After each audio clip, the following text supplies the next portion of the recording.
Welcome to Teaching Brewed. Today's episode, we're talking about inquiry-based learning.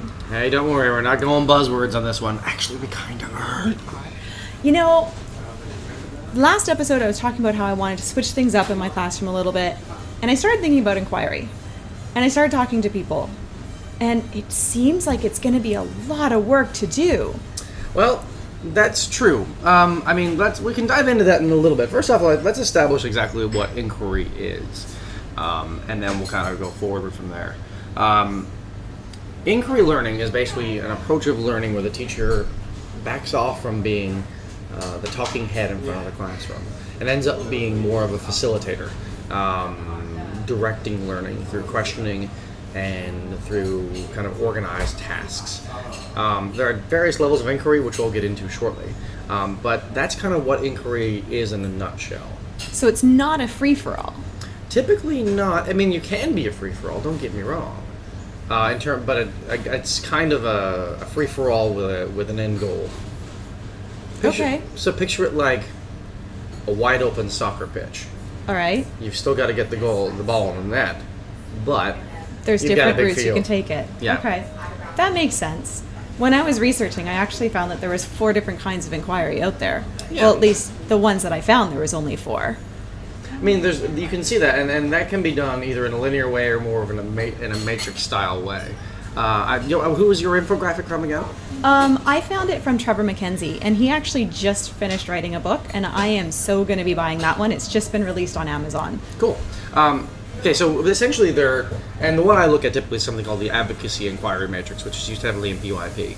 And admittedly, I do come from a heavy PYP background, so a lot of my pre-knowledge is from that world. But in my current school, I've had a lot of visits from a place called the Exploratorium out of San Francisco. And they do inquiry, and it's off a very similar model to what PYP one is.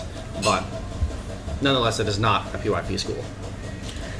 All right, so back to the inquiry matrix. So essentially, when you look at inquiry, there's basically 4 different forms that kind of lie along the spectrum. So there's no absolutes in these 4 forms. But there's structured inquiry, which is more similar to what you would consider to be a traditional style classroom teach, which is the teacher plans, directs, and guides the inquiry through questions. And if you think of the soccer analogy again, picture the field being a lot narrower. So that would be a good one to start with for anybody that wants to start doing inquiry-based stuff. And the reality is, chances are you're doing it right now. I have a hard time believing that teachers that these days aren't doing some degree of structured inquiry. I have a hard time believing that most teachers these days are just telling the kids answers when they ask questions. The idea behind structured inquiry is simply the teacher creates the environment, but asks the right questions towards the kids to get them to the answers. And it's often a series of tasks instead of just a single one-off. It can be a one-off task, but typically it's going to be a series of tasks that lead to a bigger understanding. Okay. So the second type is called controlled inquiry. And the teacher chooses the types and identifies the resources that the students will be able to use. So there's a bit more open-endedness, and there's a bit more, because they choose the types of different things they can use, so they have options about what they can choose. And they can still inquire through those kind of resources and through those different types of things that are available. Third type is called guided inquiry, which is the teacher is very much taking a step back and being more of a facilitator. The teacher's going to choose the topics or questions, and the students will design their own tasks to achieve it. That seems scary. Doable though. And the last one is called free inquiry. The students are choosing the topic. There's no reference to any prescribed outcome.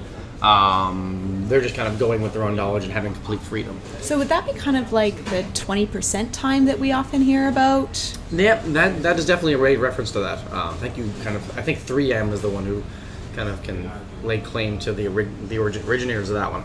But yeah, I mean that's true. The free inquiry one, there's a few different ways of looking at it. It's often that students just have a broad open-ended question. They've got to get there somehow. But then there's often just, hey, guys, you're interested in something, go at it. The open-ended question and getting there however you want, that's often kind of blurring the lines into guided inquiry. So there's a bit of, like I said, it's a spectrum. It's not necessarily you're doing guided, you're doing free, you're doing controlled. So, and don't ever think that one is less than the other. It's not a hierarchy of you're a better inquiry teacher because you're doing more of this. We've talked about the 4 forms of inquiry. Yeah. Now let's talk about, I made reference to the Advocacy Inquiry Matrix, and if you actually type in the Advocacy Inquiry Matrix right into Google, you'll see this thing. And so it tends to be a slightly different way of looking at inquiry. And both are looked at in the major kind of PYP and inquiry-based schools. So I can see how this would easily apply to almost every single primary classroom and several middle school, high school classrooms. But can you actually apply this to every subject? Like, could PE teachers do this? There is ways. I mean, when you look at pure PYP schools, they encourage inquiry as much as humanly possible.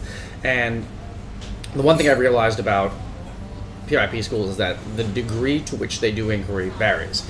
So if you're in a school like I was in before, where there was no officially established curriculum for the first little bit I was there, the inquiry was pretty free. What you chose to was pretty free. There was less guideposts, this sort of thing. Versus one of the major schools here in the city we're living in, they have a structured curriculum that they've adopted from a specific province in Canada, and they work the inquiry process around that. So it can be worked in any subject area, and it can be worked with various structural points and not structural points. Inquiry is what you make of it. And it's not an absolute. It's like I said, it's a spectrum thing, and there are pros and cons to it. So what are some of the cons then?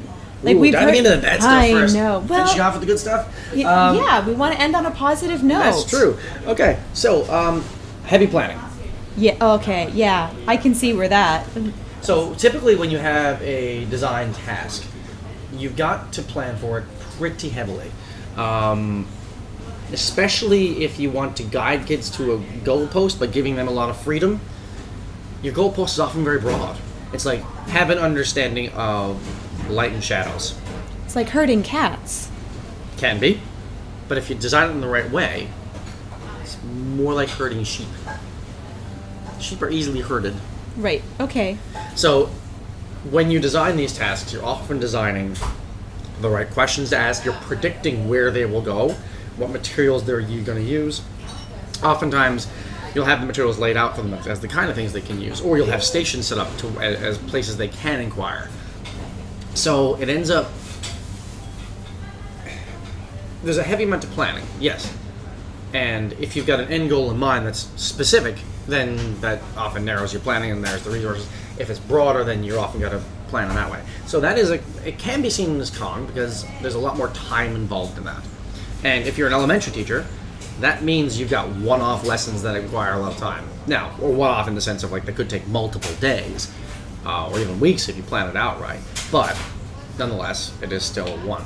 If you're in a middle school specialist, then that one task may linger over to as much as 6 or 8 different classes. So it may well worth be your time of the planning. That's one of the bigger things. The second one is to ensure that you have this, you can be spontaneous and flexible. If you love an absolutely rigidly structured classroom, and I'm not saying there's anything wrong with that, and I may have sounded that way, but not at all. There are benefits to that too. There are massive benefits to it. A lot of kids need a structured classroom. Then inquiry can be a frightening thing, and it may seem like, oh, the kids aren't learning as much that way. But the pros on it are quite simple. I mean, the kids are self-directing their learning. And they're often doing a lot more experiential learning within inquiry too. And that can be as simple as getting online and exploring a museum online to physically getting out science materials or math manipulatives and exploring a concept to reach an end goal. So the benefits of them achieving their own learning, coming to their own realizations, because you've just asked them questions as opposed to giving them answers. I mean, the silliest thing to remember is occasionally, when we were kids, when was the last time you asked the teacher how to spell the word and they said, I don't know, go look it up in the dictionary? That is in and of itself an inquiry. It's a basic inquiry. I hated it when my teachers did that because I felt like then I need to know how to spell it so I can figure out where it is in the dictionary. But here's the hitch. When you found it, you'd remember it more easily because it wasn't just a teacher going. Well, this is true. Like the Peanuts analogy, like the Peanuts adults. And I have forgotten more lessons than I have remembered, that's for sure. I do want to make reference to one person in particular, Kath Murdoch, who is often considered the grandmother, or I don't want to say she's old by saying that. I'm just saying like she's one of the ones who was really a massive advocate for inquiry. Okay. And she has, if you ever get the chance to go see her and to go get an experience with her and how she talks about inquiry, by all means, please do it. She's an amazing woman. But there was something she posted back in February 2014, where she talks about what she observed inquiry teachers doing and using more, because it kind of gives you an idea of what inquiry is. Okay. She said they talk less because they're not dictating to the classroom. They're not the head of the classroom. They're circulating around. They ask more questions, so there's more discourse. And because there's more discourse with the teacher, the students have more discourse. They're paying attention to you and modeling. Yeah. So the third one that she noticed is that they relate to students easier. And I'm going to quote her on this one. The best inquiry teachers I see genuinely enjoy their students and know them. Knowing your students is the key to successful facilitation, particularly of personal inquiries. And that's key to it. And I don't want to delve into this. You can read more about this on our site too. The fourth one she advocates is that good inquiry teachers let kids in on the secret. It's a transparent teaching. There's a secret? Man. But I mean, we've pushed more in education in general, right? We kind of let kids know what the outcomes are that we're teaching on a given day. So it's one of those, they now understand why they're doing something instead of just I'm learning it because the teacher told me I'm learning it. Right. And that's huge. They use language that's more invitational, that's gray, kind of a grayer, more elastic one. Mm-hmm. There's mights, there's coulds, there's possibilities, there's wonders, as opposed to there's musts, is, wills, and I's. They check in with the students a lot because the classroom is more free-flowing. They collaborate with the students a lot more because they trust them.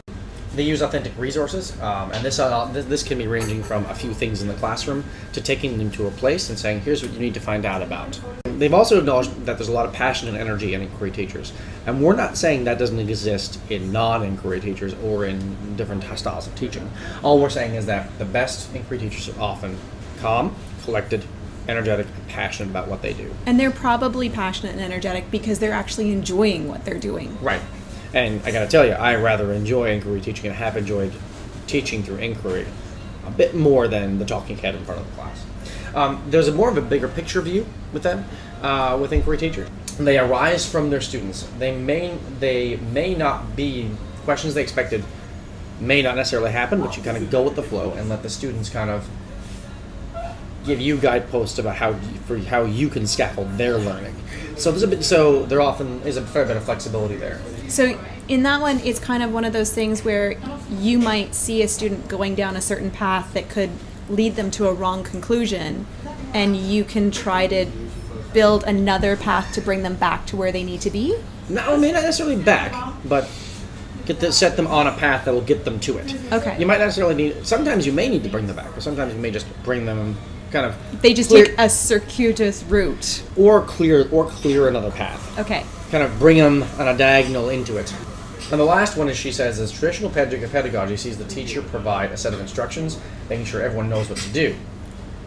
Inquiry pedagogy gets kids doing, thinking, and investigating, and the explicit teaching happens in response to what the teacher sees and hears. What I've taken away from what you've just said is there's a lot of questioning and there's a lot of thinking. Yeah.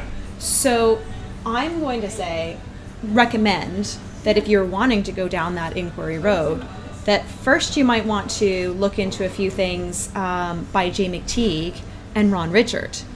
Ron Richard, he was I met the man. I went to the Project Zero last year in Boston, and it's absolutely an amazing course. A bit pricey, but if you want to do it, it's well worth your time. Making Thinking Visible from him is a fantastic one. Really take a good read into it. He's a phenomenal man, phenomenal thoughts. There's a lot of other resources we'll provide on the collections for you. A lot of other infographics, and give it a shot. a bit more than just asking your kids a couple of questions here and there. Try to create a guided inquiry task. Although asking questions is a good first step. It is, absolutely. All right. Well, that's all we got for you today. Enjoy your day. Absolutely. Bye.